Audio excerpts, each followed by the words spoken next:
and we try to pull out the really valuable stuff for you. Yeah, the insights that give you that essential understanding, without getting totally bogged down in every single detail. Exactly. Think of it as your shortcut to getting properly informed, maybe even finding some surprising connections. Mm-hmm. So today, we're diving right into a really interesting document. It's called GPT AI Business Module in Nepal.pdf. Okay. And our mission, basically, is to figure out what's most important about the current state and maybe the future of GPT AI, specifically looking at Nepal and South Asia more broadly. Sounds fascinating.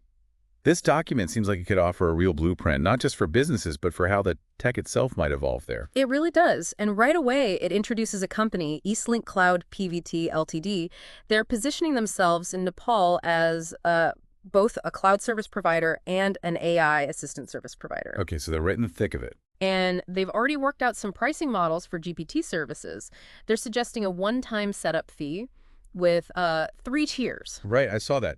Basic, standard, and premium. Yeah, basic at Rs $999, standard Rs $4,999, and premium Rs $9,999. Seems simple enough. But then there's that smart strategy bit they mentioned for sales. What's that about?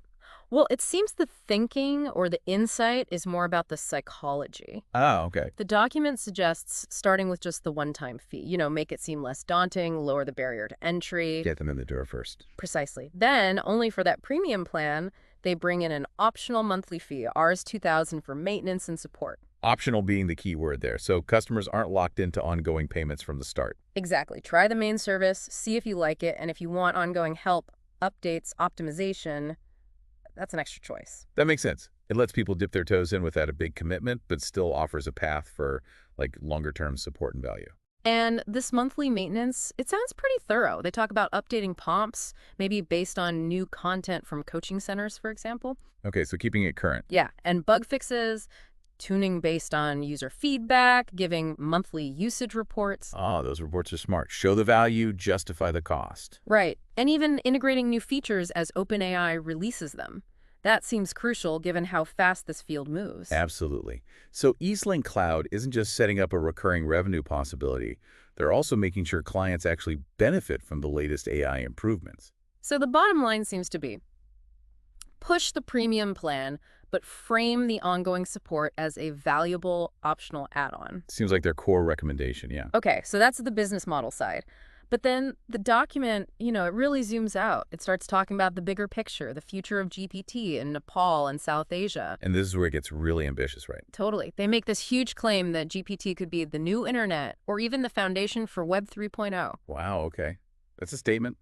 What are they thinking there? Well, they draw a parallel. They look back at the internet arriving in Nepal around 2055 BS and how profoundly that changed everything. Learning, business, communication. Right, it was a massive shift. So the argument is GPT has that same level of transformative potential. That seems to be it. Just like the internet created a new platform, they're suggesting GPT could be like the intelligence layer for the next wave of apps and services. The new internet, the core of Web 3.0. It's like a compelling analogy when you put it like that. A fundamental infrastructure change. And building on that, they predict a future full of personalized GPTs. For individuals, for companies. Like the examples they gave, my tutor GPT, my business GPT. Yeah, my legal GPT. Yeah. The whole idea is having your own AI assistant trained specifically for your needs. That opens up some really interesting possibilities, doesn't it? An AI tutor that knows how you learn best. Or a business AI that deeply understands your company's specific situation. It suggests these AIs will become deeply woven into daily life, offering really specific support. And it's not just a few niche areas. The document stresses how GPT is likely to spread across loads of industries in Nepal. Like education. Education, yeah. Virtual teachers, tools to make MCQs, curriculum help, healthcare symptom checkers, patient query bots, maybe even mental wellness coaches. Wow. And law. Help drafting documents, making legal advice easier to understand. And business, obviously marketing plans, customer support bots, report writing. It's everywhere. The common thread seems to be boosting efficiency and, maybe more importantly, accessibility. How so? Well, think about virtual teachers in remote areas or AI health tools where doctors are scarce. Yeah. It could democratize access to information and expertise. That's a really good point. And they take it further still. They talk about GPT becoming voice plus emotion aware. Okay, what does that mean exactly? Moving beyond just text, What? supporting multimodal interaction, understanding voice, maybe even reacting to emotion, processing images, videos. So you could talk to it naturally. Yeah, they give an example, asking your GPT for the daily market report, and it just tells you out loud. That feels like a much more intuitive way to interact. Less typing, more conversation. Definitely. And that leads right into their next big idea, the local language revolution. This is crucial for a place like Nepal with so much linguistic diversity. Exactly. They predict GPT getting really good at Nepali, Mathili, Bhojpuri, languages spoken by millions. Meaning people could use this powerful tech without needing coding skills or even strong English. Right. And this is where they drop another really powerful idea that Nepali GPT builders could become the software CEOs of the future. Wow, that's empowering. Shifting from just using global tech to actually creating local AI solutions in local languages It really reframes the potential, doesn't it? completely democratizes it. But then there's the big question, what about jobs? Are people going to lose out? And the document addresses that directly. It does. Their take is more about transformation than outright disappearance. Jobs will change. They gave examples, like data entry becoming AI tool operator. Yeah, or copywriting shifting to prompt engineering. Coaching becomes AI-assisted training. Customer care involves supervising AI chatbots. So the skills needed are evolving. Less routine manual work, more managing and directing the AI. But they also warn about a potential divide, a gap between those who can use GPT effectively and those who can't. Which could impact earning potential significantly. It really highlights the need for, digital literacy reskilling. Absolutely.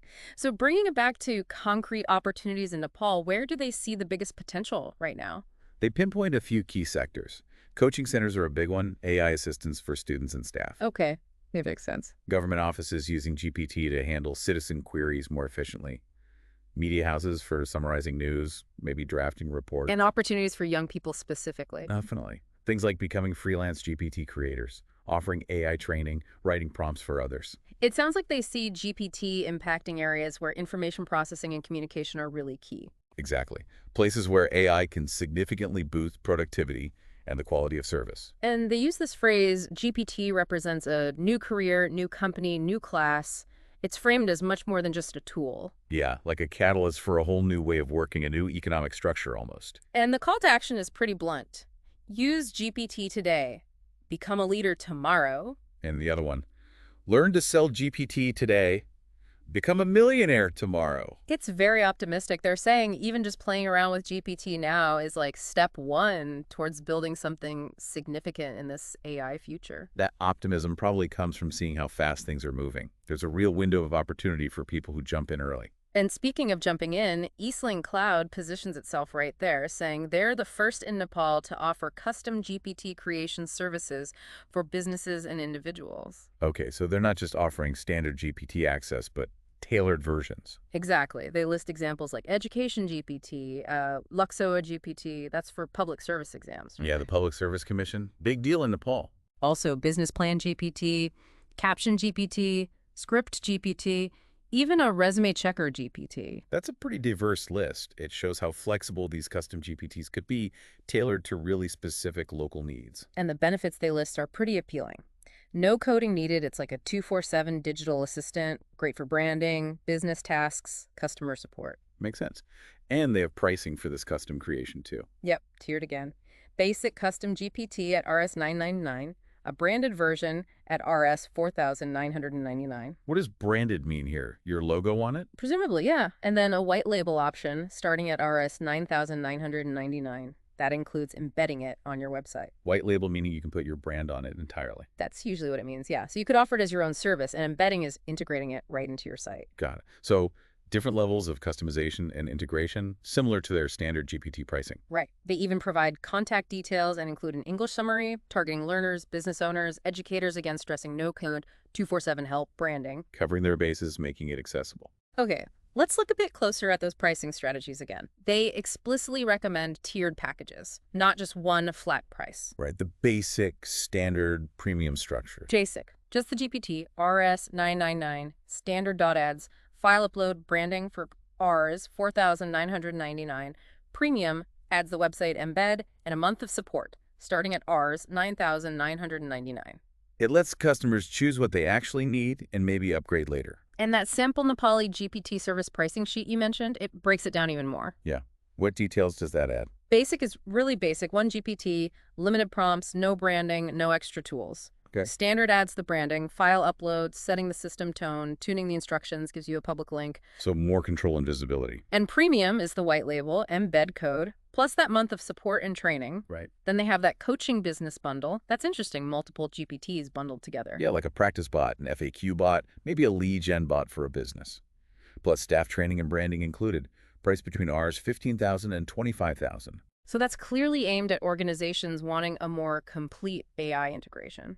Definitely. And they list add-ons too, right? Like extra training. Yeah, add-ons like GPT training sessions via Zoom or live, help with embedding on a website, extra months of support, even branding stuff like posters or video captions, each with its own price. They seem to be trying to offer a whole ecosystem around GPT implementation. Flexibility is key there. Okay, so we've covered the business models, the immediate stuff. Now the document circles back to the big picture future again, Nepal and globally. Still pushing that new internet analogy. Yep, reiterating that idea. Comparing GPT now to the internet back in 2055 BS, some knew it, some used it, but most didn't grasp the full potential yet. And predicting these language models will be like fundamental parts of future apps, websites, chatbots, everything. Exactly, the underlying engine. It's a good way to frame it. We're likely just scratching the surface of what's possible. And they bring back that private GPTs idea, your own tailored AI. My Coach GPT, Classroom GPT, Symptom GPT, HR Assistant GPT. An AI that really knows you, your habits, your work style, your context. It's a pretty wild vision of hyper-personalized AI assistance. It raises so many questions about work, learning, privacy too, probably. But the potential efficiency gains are huge. And they double down on the move to multimodal GPT, understanding language, voice, photos, videos, and talking back. That future example, again, just asking it to plan your day. Yeah, seems like that kind of seamless natural interaction is getting closer all the time. Making AI less like a tool you operate and more like a collaborator you talk to. And here's a strong prediction.